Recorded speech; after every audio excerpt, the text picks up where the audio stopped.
C'est une terre qui vient d'entrer dans une nouvelle ère écologique.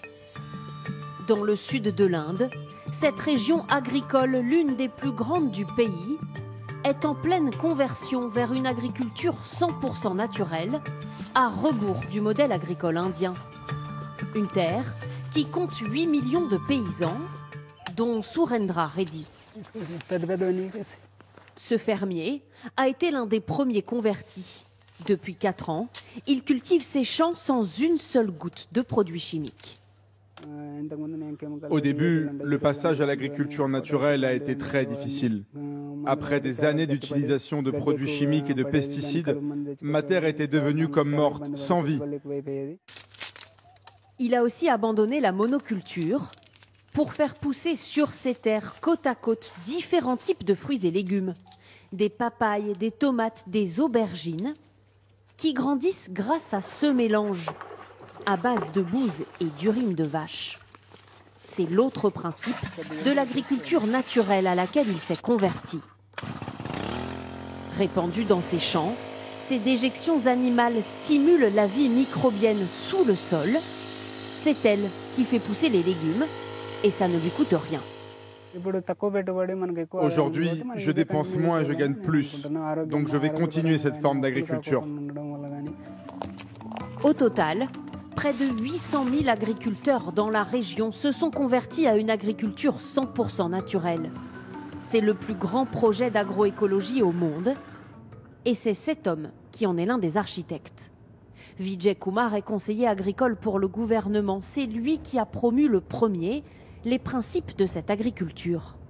Très marqué par une vague de suicides de paysans dans sa région en 2015, il est convaincu que cette nouvelle forme d'agriculture peut répondre à la détresse paysanne. Ça ne doit pas se passer comme ça. Ce sont eux qui nous nourrissent, eux qui nous donnent à manger. Et si les personnes qui nous donnent à manger ne sont pas heureuses, alors nos vies sont en péril. Aujourd'hui encore, Vijay Kumar continue de convertir des milliers de fermiers chaque mois. Bonjour à tous. Dans cette salle ce matin-là, il est venu rencontrer une trentaine de paysans qui se sont lancés grâce à lui.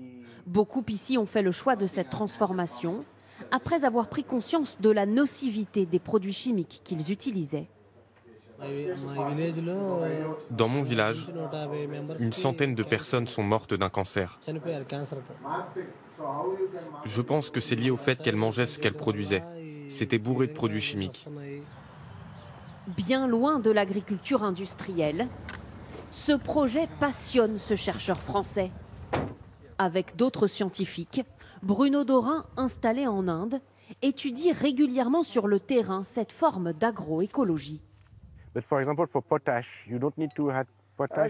Pour lui, ce projet d'agriculture exceptionnel par son ampleur est révolutionnaire en Inde et pourrait inspirer le monde entier. Peut-être qu'il préfigure le monde de demain, j'espère, avec des paysages qui ressembleront plus à des monocultures bien désinfectées et vert fluorescentes, mais des paysages comme on voit ici, des jardins. Au-delà de cette région du sud de l'Inde, des milliers d'autres agriculteurs ailleurs dans le pays se sont eux aussi lancés dans l'agroécologie.